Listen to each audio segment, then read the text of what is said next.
Hey everyone, welcome back to the channel. Today we're going to go over the subtotal function. Subtotal is a great function if you're having to sum, average, anything of that nature on a data set. And I'm going to go over a little bit of the benefits it has over its counterparts. So first what we're going to do here is we'll just go ahead and we'll do the traditional. We'll do an average. So if we take the average of this data,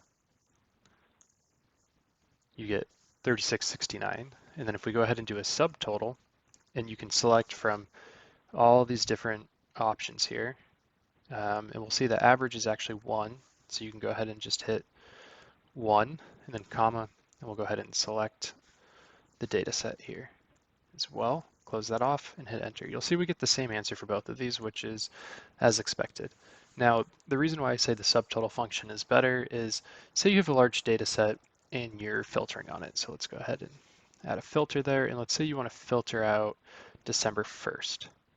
So when we go ahead and do that, you'll notice here on the column that uses average, the number didn't change. It's still showing 3669, but on the one where we use subtotal, it's now showing 3674. So the difference here is the subtotal is actually only going to report the sum, the average, whatever subfunction you choose in the subtotal. It's only going to do that on the actively shown cells, whereas the traditional average or sum function is going to still capture it for the entire range for what the formula was originally set up for.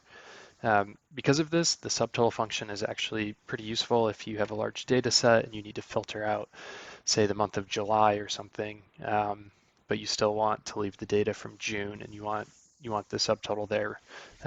It's just a lot easier, a lot more flexible, and scales a lot easier, and you don't have to go in and edit the average function, because see, we could come in here, we could change the 8 to 7, and then you'll get the right answer. But then if you come back over here, unfilter your data, all of a sudden it's wrong again. You'd have to go back in and add the 8.